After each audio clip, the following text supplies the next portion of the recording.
Assalamualaikum warahmatullahi wabarakatuh. Di sini saya ingin menjelaskan tentang usul fiqh dari buku Mabadil Awaliyah. Langsung saja menuju al-qismul awal, yaitu usul fiqh. Usul dalam lughatan yang artinya adalah fondasi, atau lebih tepatnya fondasi-fondasi, karena usul ada jamak dari asl. Lalu fikih lughatan, fikih arti bahasa adalah fahmun atau pemahaman. Lalu fikih dalam istilahan ada al ilmu bil ahkami syar'iyyatil allati tariquha ijtihad. Ilmu tentang hukum-hukum syariat yang dihasilkan dari ijtihad atau berasal dari ijtihad.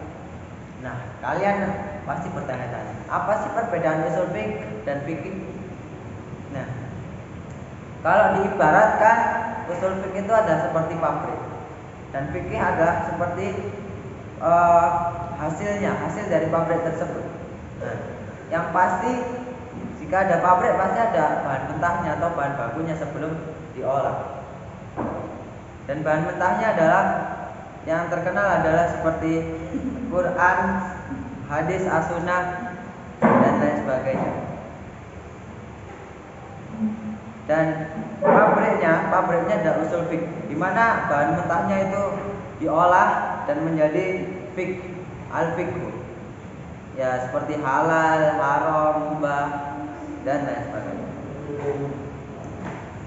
Lalu ada al-ilmu, al-jahlu, al-dhannu, al-wahmu, asyak.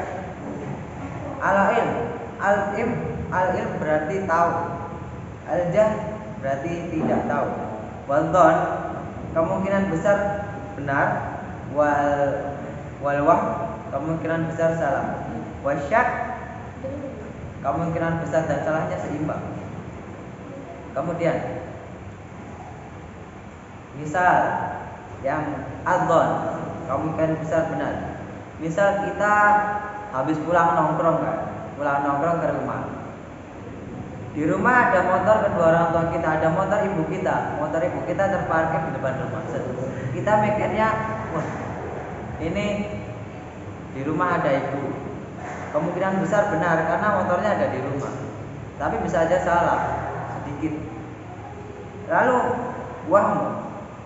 Misal kita tadi pulang nongkrong kan, motor ibu kita nggak ada, tapi kita ngiranya di rumah ada ibu, padahal motornya nggak ada. Itu kemungkinan besar salah.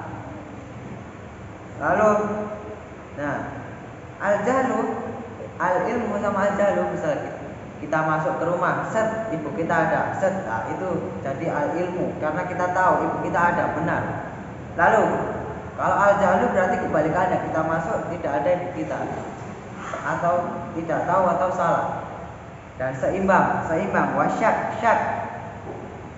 Misal kita janjian sama teman kita nongkrong jam 8, dia bilangnya jam 8 berangkat, jam 8 berangkat. Set. OTW jam 8 OTW.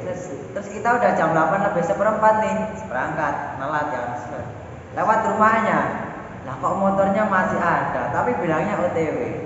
Nah itu asyak, seimbang. Bisa jadi masih di rumah, bisa jadi udah OTW karena udah bilang OTW. Lalu al-ahkam, hukum-hukum. Wal ahkamu tis'ah. Hukum-hukum ada 9. Al-wajibu, al-manzubu, al-mubah, al-haram, al-makruh, al-sahih, al-batil, ar-rukhsah, wal-azimah. Yang pertama wajib. Pasti kita udah tahu wajib. Ma yutabu ala fi'li wa yu'aqabu ala tarkihi kas-sholati wa shaumi Ramadan. Wajib adalah jika kita kerjakan maka kita mendapat pahala, dan jika kita tinggalkan kita mendapat dosa. Contohnya sholat 5 waktu, sholat wajib 5 waktu, dan puasa Ramadan. Lalu haram, ma yutabu ala tarki wa yu'aqabu ala fi'li. Jika kita tinggalkan, kita mendapat pahala, dan jika kita lakukan, kita mendapat dosa. Contohnya, makan daging babi, mencuri, zina. Tapi kalau di Indonesia yang haram hanyalah makan babi. Korupsi halal guys ya. Mencuri halal. Mencuri uang rakyat halal. Enggak dipenjara. Lalu al-mandub ma yutabu ala fi'li wala yu'aqabu ala tarki. Jika dilakukan mendapat pahala, dan jika ditinggalkan tidak apa-apa. Seperti sholat tahiyatul masjid, sholat duha, sholat sunnah lainnya. Lalu al-makruh ma yutabu ala tarki wala yu'aqabu ala fi'li. Al-makruh yaitu jika dikerjakan tidak apa-apa, tapi jika ditinggalkan kita mendapat pahala. Contohnya merokok. Jika kita tinggalkan kita mendapat pahala. Jika kita kerjakan tidak apa-apa. Lalu ada al-mubah. Mala yutabu ala fi'li wala yu'aqabu ala tarki. Jika dikerjakan tidak apa-apa dan ditinggalkan juga tidak apa-apa. Contohnya tidur siang, memakai jam, apa lagi? Ya, sebagian besar hukum di dunia ini yang kita lakukan mubah. Tidak apa-apa, tidak dikerjakan tidak apa-apa, ditinggalkan juga tidak apa-apa. Lalu ada as-sahih. As-sahih yaitu bentuk lain dari sah atau sah. Jika kita beribadah pasti ada sahih dan tidaknya, sah tidaknya. Walaupun sah dan tidaknya itu Allah yang mengatur, tapi di sini ada